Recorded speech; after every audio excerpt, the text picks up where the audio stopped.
I'm Andy Katz from ESPN, along with my co-host Seth Greenberg. On the latest edition of the ESPNU College Basketball Podcast, we are going to discuss the notice of allegations at Louisville and Seth Greenberg on a tour around the country. Go to the ESPN app and click on the headphone icon to get our podcast.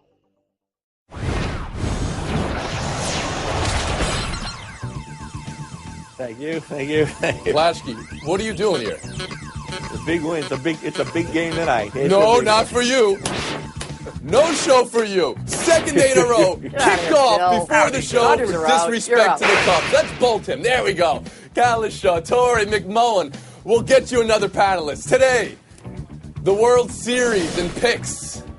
Ball night and picks. Ball night and kicks. Which is technically still a ball night. Let's go around the horn. Really? Tony? Get Flashkey out of here. Get Flashkey out of here. Stop me when this sounds familiar. World Series. The Cubs. Cleveland. Only in the movies. Cubs, Back to the Future, Cleveland Major League. It couldn't even happen the first time. You needed to wait for the sequels. Woody Page, thanks for living in your studio and being here for us right now. You have two masses of humanity in Chicago and Cleveland saying, I've waited my whole life for this. Can it possibly live up to the billing? It doesn't need promotion. It doesn't need marketing. It is buffo, Tony. When I'm looking at it, my first thought was, these two teams have not won a World Series since before I was born. That's hard to believe, isn't it? But when you've got two of the best managers in baseball, the two very best managers in baseball, two of the best closers in baseball, great pitching staffs, you've got Cleveland and Chicago and their crowds involved, the urge wanting to win a World Series, I think it does live up to the hype. You've got a team on one side in the Cubs who have prevented more runs defensively, 107, than any team in baseball. You've got a team on the other side that led the American League in stolen bases going up against John Lester. I just think that you're going to have good pitching. You're going to have great defense. We know this from both teams. And you've got the best offensive team in the Cubs. And you've got a situation where you come down to Chapman against Miller at the end of games. I think this is bigger than #narrative. Well done, Woody. One minor quibble. You said neither had won a World Series in your lifetime. I'm going to check a birth certificate here about those 1948 Cleveland team. I'm just checking the birth certificate. Let's go to Kalishaw. Let's take a look at that. No, I got to agree with Woody. I think it is going to live up to it. I think the managers have a lot to do with it. I think the bullpen options have a lot to do with it. I think we've seen throughout these playoffs, they were the best defensive teams. The plays Baez makes at second base are just, even in an era of great infield defense, they're unbelievable. But Cleveland all over the place has great defenders. Woody mentioned they're the best base running team in the American League. I think we will have, you got to be prepared for this, some very long games. I think 3.5 hours may be the norm in this series because there's going to be a lot of pitching changes and a lot of moves. But I think both teams will win on the other's home field, and it'll go 6 or 7 games. So I think it'll be terrific. Pablo Torre? Well, look, with any sporting event, much like when Bill Plaschke is in Plasma One, the threat of shame and humiliation is often a pretty good substitute for quality. Like, we don't even need good content from these games because we know that giant axe is looming above the heads of Cleveland and Chicago, and it's going to mean so much. And one of the things that is going to be interesting is that Chicago is, in fact, the underdog or the overdog here, and Cleveland is going to be the one trying to upset them. And one of the fun things that happens in the World Series since 1995, when the wild card was instituted, is that the team with the best record and the team with the best run differential have only won the World Series 4 times each. So there is no guarantee, as much as the Cubs are the better team here and that overdog, that they're going to win this thing. So absolutely there will be all the suspense and drama that is appropriate. Jackie McMullen. Well, and that suspense and drama that is appropriate, it comes from two communities and environments where someone is going to be heartbroken. We know they are, because both of them can't win. There's never a tie in the World Series. So that means somebody is going to go home just as hangdog as when this whole series started, and that's why it's so interesting. You know, I ran into Curt Schilling the other day, and he made an interesting observation. He was talking about the managers and saying, these are the two best managers in baseball, Madden and Francona. He said, and as a result, this World Series will be won on great play and great strategy. He doesn't expect there to be any major blunders, like sometimes I think can sully a classic World Series. Well, let me ask you about that, Jackie, because they're both making decisions before this series starts. Kyle Schwarber is going to DH for Chicago. And for Cleveland, Danny Salazar is available to pitch. Been a while for Salazar and a whole year for Schwarber. How much can they provide, Jackie?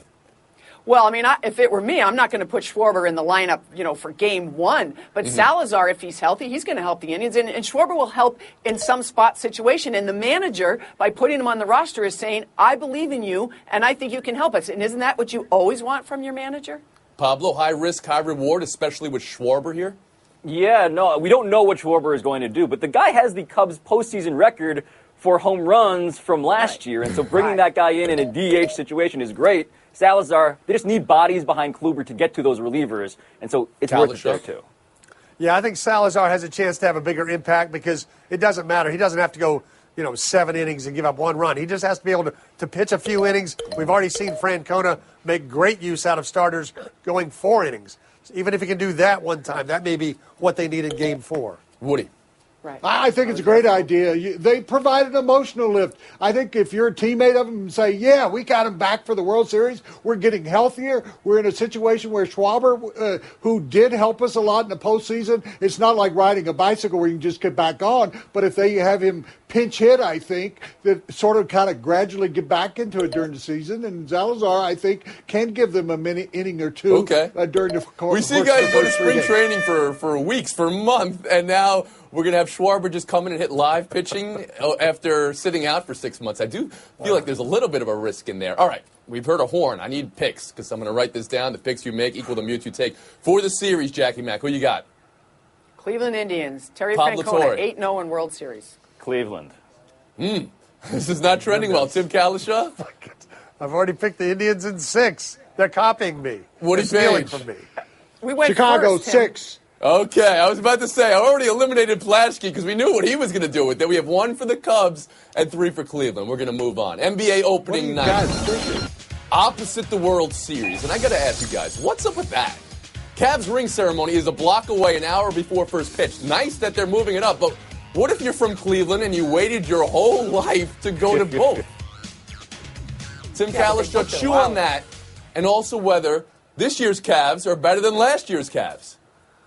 I think, chewing on the first part, a really industrious person with a lot of money could go to both because you really just want to see the ceremony and maybe the first quarter of the NBA game. So industrious person with your type of bank account could do both. But honestly, it's the not NBA, necessarily my bank account. It's not like the Cavaliers.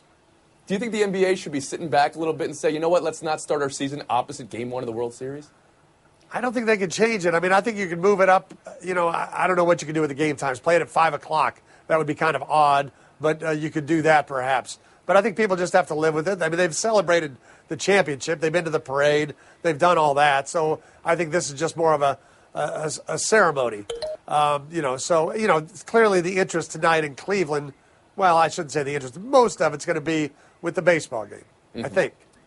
Now to the second question. Are the Cavs this year better than last year, Tim? Yes, they are. Because the whole thing with the Cavaliers was all the pressure on them to do this thing that LeBron went back there to do, and having done it, they don't have to worry about we're a bad mix. We don't fit. Kyrie and Kevin Love don't get along. All the stories that it never stopped them from winning the East or being right at the top, but it did just make for a lot of soap opera. That's all gone. They can go play basketball. They've never had much depth anyway. They probably have less depth this year, but I think they'll be a better team because they can just go play. They're unburdened. Pablo, do you agree with that?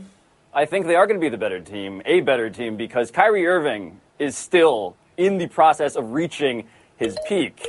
Kevin Love is still only 28 years old, and he may be peaking right now. But those two guys are arguably inconsequential compared to LeBron James and the fact that that guy still has not reached his peak. Keep in mind, LeBron James, we all know, 6 straight finals. The other 7 guys who've done that in history were all Boston Celtics who've done it with one team. You just need LeBron to get to that championship, and he's going to do it again for the 7th straight year, and that's all you really need in the Eastern Conference. So I want to get back to your headline here, though. We haven't reached peak LeBron yet. Jackie Mack, do you agree with that from Pablo? Yeah, I find that puzzling. I think LeBron is at his peak, but to suggest that he hasn't reached it yet and that he's going to get there and stay there for several more years, I just don't. How can we know? I can't really buy into that.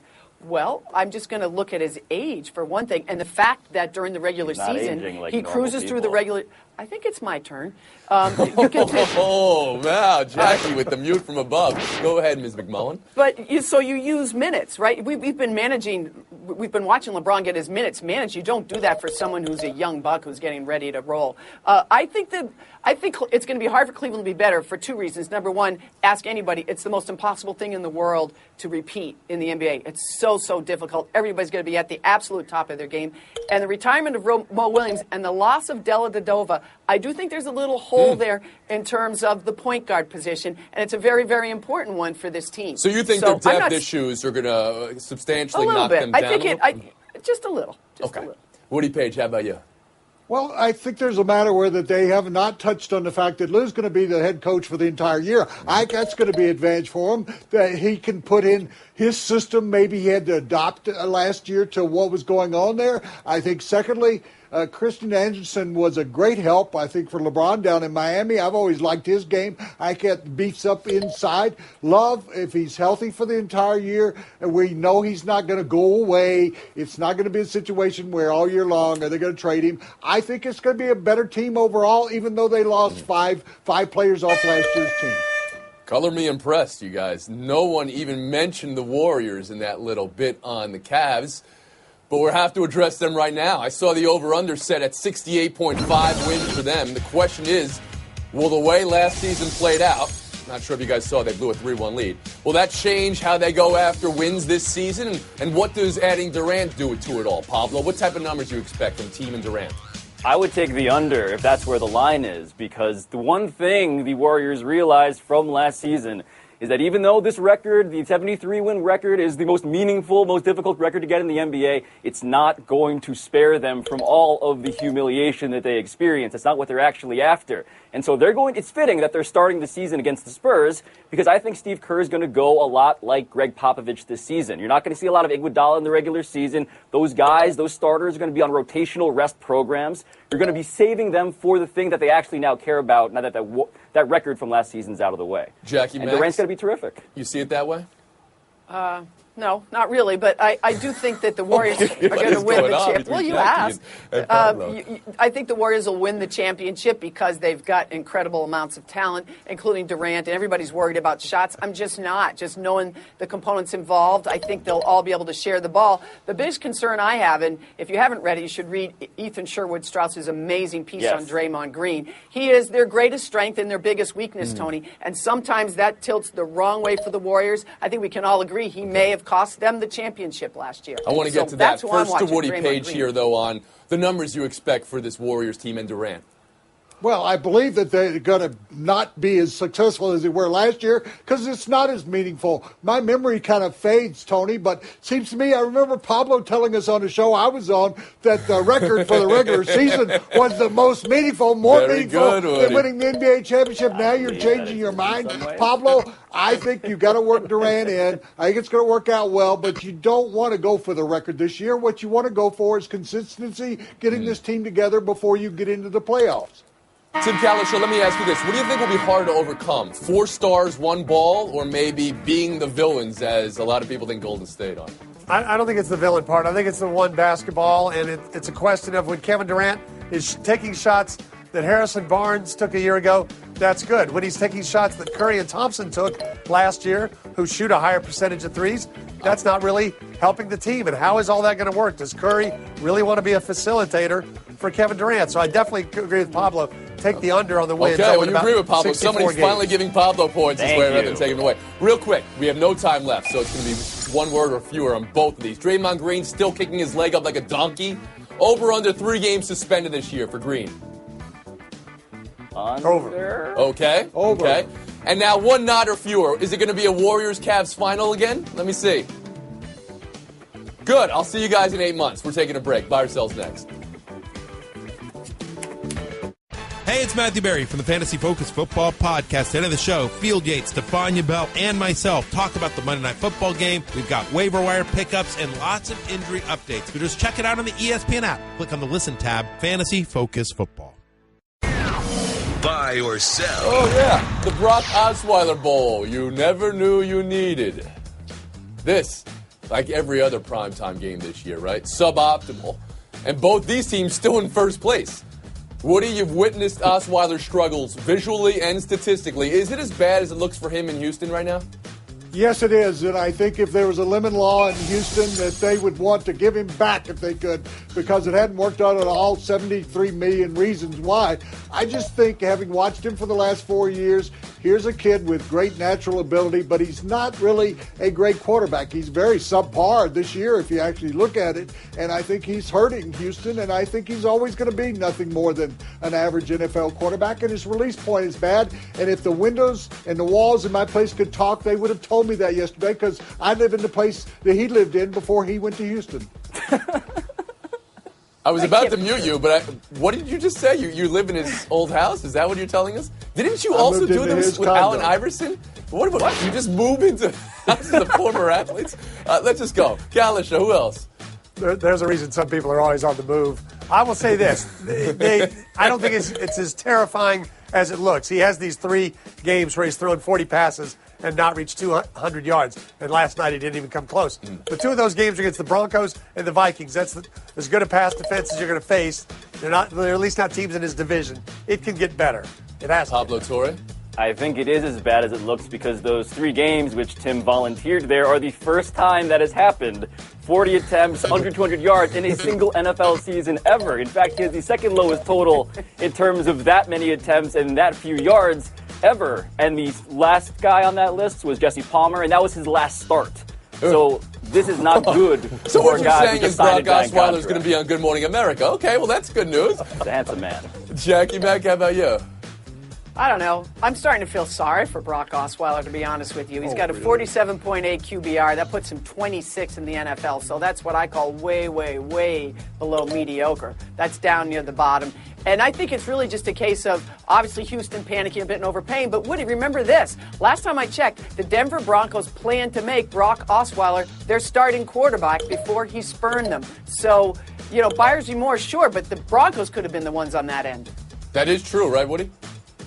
Well, sure they wanted him to be, but under this system where you concentrate totally on defense, I think he would have been more under control. We'll move on. Buy or sell 2. This ain't high school. You get paid to make it, baby.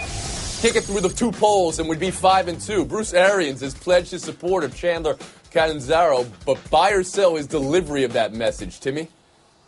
I'm going to buy it. It's okay. They've had troubles with Catanzaro. I would also say Bruce and the special teams need to clean up the fact they don't have any idea how to block up the middle to keep players from jumping over the center. You need to fix that for one thing. Torrey? Catanzaro was at 87% and 90% field goal accuracy in his first 2 seasons, so I get why the bedside manner from his coach may be a little bit more than rough. What I object to is the idea that, we would have been 5-2 instead of 3-1 if he just made those kicks. One of those was a 47, I believe, yarder against the Patriots. Some of this is also on Bruce Arians, not just the kicker. McMullen? Yeah, but I'm going to buy it for this simple reason. The first thing that people asked him was, do you stand behind your kicker? And he unequivocally said yes. The rest of it was all in response to questions after that. And this kicker knows that. He understands that he hasn't done his job. So in my mind, he's just stating the obvious here. Kicking game so psychological, though, Woody Page. You think Arians did more harm than good here? Sure he did. I'm selling it. Yeah. He defended him, Jackie, and then he threw him under the bus. You got to consider that Carson Palmer one game threw 4 interceptions. In another game, their defense played awful. You really going to put all of this on the kicker for the year when they're playing as bad as the Panthers? Look at Woody Page, 30 points. You haven't seen the 30s. About 30 years. Kalisha, McMullen. Lightning bolts here. Woody, Pablo, showdown next. Hey, college football fans, I'm Matt Schick. On the latest Championship Drive podcast, we play the Dangerfield game and talk about which teams are not getting enough respect. Plus, Western Michigan's PJ Fleck stops by. Subscribe to the show in the Listen tab of the ESPN app. Page and Torrey and showdown. Losing your match, hair in the way, giving yourself a haircut, coming back to win the match. Svetlana Kuznetsova, a breakthrough in tennis strategy, Woody Page? Sure, it didn't work for Sampson, but obviously it worked after she had to fly 5,000 miles. She was fatigued. Her hair was getting in her eyes. I think it makes sense because hair, just like lawns, will grow back. While I appreciate the reverse Samson here, I also am concerned about the hygiene element. Like, this is just kind of gross, right? I know, like, hair gets scattered on the floors of barbershops and stuff, and we're all fine with that, but in the middle of a sporting event, scattered on the ground like that, it just seems a little unseemly. Kind of gross. Oh. Pablo's got issues. Point Woody Page. Showdown 2. Check out these photos. Gary Player and Yao Ming. Pablo Torre, your caption. My Giant 2 is off to a great start, is my caption. But I'm also somebody who has rode horses with Mark Eden. I've dapped Shaquille O'Neal. I've had breakfast with Dikembe Mutombo, and all of them say Yao Ming. Pablo, I don't think you really understand golf. Gary Player turned and he said, we played two-man best ball. I've been carrying you all day. You're too heavy for me. I need to get a better partner here. Here we are walking down the 18th fairway at Augusta, and I got no chance whatsoever because I've been carrying you. You are on my back. How do you fit all that into a caption, Woody Page? Come on now. Boyd FaceTime, Pablo Torre. Short story. The New York Giants have done the thing that everybody has long thought they should have done and cut Josh Brown today. And this is mostly a reminder that we should never expect true justice from an organization like a sports team or from a league office for that matter when conflicts of interest cannot be avoided. These are organizations that exist for public relations, for the making of money, and the more we look to them for moral guidance and for a sense of justice, the deeper and deeper the hole we dig ourselves in is, because that's not where we're going to get it, unfortunately. As much as we might want it, as long as people who have interest in money have a hand in making these decisions, justice is not what we're going to get. Thank you for your time, Pablo Torre. And that's going to do it for us, folks. We're on a 23-and-a-half-hour break. Bye, Bill. We'll see you tomorrow around the horn.